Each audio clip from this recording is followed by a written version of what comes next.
السلام علیکم ورحمۃ اللہ وبرکاتہ۔ نحمدہ ونصلی علی رسولہ الکریم، اما بعد۔ امید کرتا ہوں کہ آپ تمام ساتھی خیر و عافیت سے ہوں گے۔ دوستو، دعوت و تبلیغ کے تعلق سے آئے دن بہت ساری باتیں سننے میں آتی رہتی ہیں، اور اللہ کا شکر ہے کہ جب کبھی بھی سچی جھوٹی باتیں اس طرف منسوب کی جاتی ہیں تو علماء کرام، علماء حق جو ہیں وہ حرکت میں آ جاتے ہیں۔ صحیح بات ہوتی ہے تو اس کی تائید کرتے ہیں، اور اگر اللہ نہ کرے کوئی غلط بات چلتی ہے تو پھر اس کی تردید بھی کر دیتے ہیں۔ ابھی حال ہی میں ایک واقعہ سننے کو ملا۔ میں پہلے وہ واقعہ آپ کے سامنے وضاحت سے رکھتا ہوں، کیونکہ واقعہ جو ہے وہ تھوڑا سا عجیب ہے۔ مثال کے طور پر بتایا یہ گیا کہ کچھ ساتھی وہ دعوت و تبلیغ کے کام کے اندر لگے ہوئے تھے، شورا کی جانب سے کسی گاؤں کے اندر چلے گئے۔ مٹی کا تیل ختم ہو گیا، تیل لینے کے لیے باہر گئے تو بس وغیرہ ملی، اور بس کے ذریعے سے جب واپس آ رہے تھے تو بس ڈرائیور نے کہہ دیا تھا عین منزل پر تو نہیں پہنچاؤں گا، 3-4 کلومیٹر دور اتار دوں گا۔ کہتے کہ ہم نے منظور کر لیا، اور جہاں پر اس نے بتایا تھا ہم وہاں اتر گئے۔ ایک طرف کو راستہ بتا دیا کہ ادھر چلے جاؤ، تم اس گاؤں تک یا اس مسجد تک پہنچ جاؤ گے۔ بہرحال جو بڑی آبادی تھی، یہ علاقہ اس سے 15-20 کلومیٹر دور تھا، اور جس مسجد میں یہ تھے اس مسجد سے 3-4 کلومیٹر دور ڈرائیور نے اتار کر کے راستہ بتا دیا۔ یہ ساتھی چلے، اور کچھ دور جانے کے بعد پتہ یہ چلا، اندازہ ہوا کہ ہاں ہم راستہ بھٹک گئے۔ اب جہاں ہم جا رہے ہیں یہ آبادی کی طرف راستہ نہیں جا رہا۔ پہلے ہی لوگوں نے بتایا تھا کہ یہاں پر شیر اور جنگلی جانوروں کا بہت زیادہ آنا جانا ہے۔ رات ہو چکی تھی، گھنی رات تھی، اندھیرا چھا چکا تھا، کہ جب ہمیں یقین ہو گیا کہ ہم راستہ بھٹک گئے ہیں تو کہیں سے شیر نظر آیا۔ ایک ساتھی نے دیکھ کر کے یہ کہا کہ یہ تو شیر ہے، خدا جانے کیا ہوگا۔ بہرحال ہمت کر کے آگے بڑھ کے اس شیر سے یہ کہا کہ ہم اللہ کے راستے میں نکلے ہوئے ہیں، اور ہمیں نقصان نہ پہنچانا، تم اللہ کی مخلوق ہو، ہم اللہ کے جو ہے دین کا کام کرنے والے ہیں۔ تو اللہ تعالیٰ نے یہاں پر اپنی قدرت کا مظاہرہ کیا، شیر کو گویائی عطا فرمائی۔ شیر کہنے لگا کہ تم باطل تبلیغی معلوم ہوتے ہو، اور تم حد سے بڑے ہوئے معلوم ہوتے ہو۔ اس نے کہا باطل تبلیغی یہ کیا ہوتا ہے؟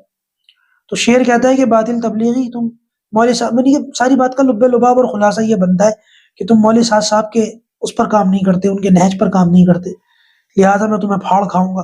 اور اگر تم ان کے ساتھ چل کر کام کرنے کا وعدہ کرو، جس طرح وہ کہیں اس طرح سے کرو، ان کے مطابق کام کرنے کا ارادہ کرو، تو میں تمہیں چھوڑ دوں گا۔ نہ صرف یہ کہ چھوڑوں گا بلکہ تمہیں راستہ بتاؤں گا۔ کہتے ہیں کہ ان لوگوں نے توبہ کر لی، اور توبہ کرنے کے بعد جو ہے وہ ارادہ کیا، وعدہ کیا کہ ہم حضرت جی کے کہنے کے مطابق ہی دین کا کام کریں گے۔ شیر ان کو مسجد تک لے گیا، اور اس کے بعد یہ مسجد کے اندر داخل ہوئے، شیر وہاں سے چلا گیا۔ مسجد کے اندر داخل ہو کر انہوں نے اپنے ساتھیوں کو بتایا، ساتھیوں نے جھٹلایا کہ بھائی تم تو جھوٹ بول رہے ہو، ایسا تو کوئی واقعہ پیش نہیں آ سکتا۔ اتنی دیر میں شیر کی دہاڑ کی آواز آئی، یہ مسجد کے جنگلے پر جا کر کے کھڑے ہوئے، اور انہوں نے وہاں سے کھڑے ہو کر کے شیر کو دیکھا، جو کہہ رہا تھا کہ سن لو، دعوت و تبلیغ کا کام اسی طریقے سے ہوگا، اور جو اس طریقے پر کام نہیں کرے گا، چاہے وہ کتنا ہی وہ کر لے، دعوت و تبلیغ کر لے، محنت کر لے، اس کی اس محنت کا کوئی فائدہ نہیں ہے، اور وہ اس شخص کے جو ہے پیروں کی دھول بھی نہیں ہو سکتا جو مولوی صاحب کے بتائے ہوئے طریقے کے مطابق کام کرتا ہو، چاہے وہ شخص اس نے ایک بھی گشت نہ کیا ہو، بس اس نے مولوی صاحب کے طریقے کے مطابق کام کیا ہو۔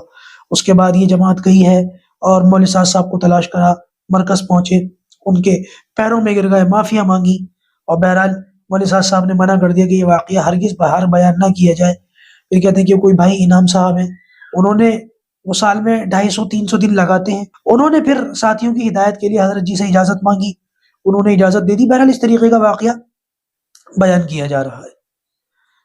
دوستو، یہ بات پہلی مرتبہ نہیں ہے کہ ایسا کوئی واقعہ بیان کیا جا رہا ہو، اس سے پہلے بھی ایسے بہت سارے واقعات میں سن چکا ہوں کہ بھائی وہ مولوی صاحب کہیں سے جا رہے تھے اور ایک بندہ زخمی پڑا ہوا تھا، کوئی اس کو مار کے چلا گیا تھا، اور پتہ یہ چلا کہ کسی نے یہ دیا کہ ان کی گاڑی سے مرا ہے، حالانکہ مولوی صاحب تو صرف وہاں سے گزر رہے تھے، ان کی گاڑی سے تو ایسا کچھ نہیں ہوا تھا۔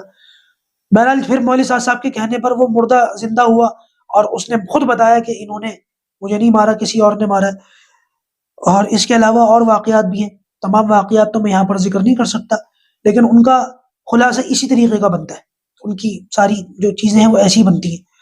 دوستو، یہ بات یاد رکھنے کی اور سمجھنے کی کہ کرامت بہرحال ہو سکتی ہے، کرامت ثابت ہے، ہو بھی سکتی ہے، لیکن کرامت کے ہونے کے لیے اس کا کوئی پختہ ثبوت بھی تو ہونا ضروری ہے نا. ایسا تو نہیں کوئی چلی چلائی باتیں اگر کر دے گا تو اس کو فوراً ہم مان لیں گے یا اس کو فوراً مان لیا جائے گا. اب ان واقعات کے پیچھے دو طرح کی پاسبلٹیز ہو سکتی ہیں.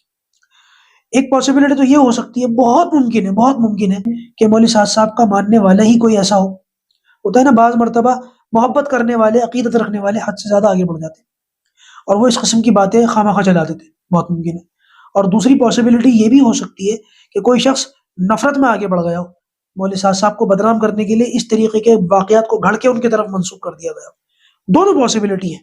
بہرحال وضاحت اس صورت کے اندر، اس معاملے کے اندر وہ یہ ہے کہ جو بھی اس طریقے کی باتیں کرے، بہرحال جب تک ان کا کوئی پکا اور پختہ ثبوت نہ ملے تب تک ان کو یقین نہیں کرنا چاہیے. ہاں لیکن مولوی صاحب کے تعلق سے دارالعلوم دیوبند کا فتویٰ موجود ہے جس کے مطابق قرآن و سنت سے یہ ہٹتے جا رہے ہیں اور ان کی باتیں جو ہیں وہ بہت زیادہ ان کے بیانات قرآن و سنت کے مطابق اب نہیں ہیں، دور ہو گئے ہیں. اسی وجہ سے دارالعلوم نے سختی کے ساتھ ان کے بیانات کو سننے سے منع کیا ہے.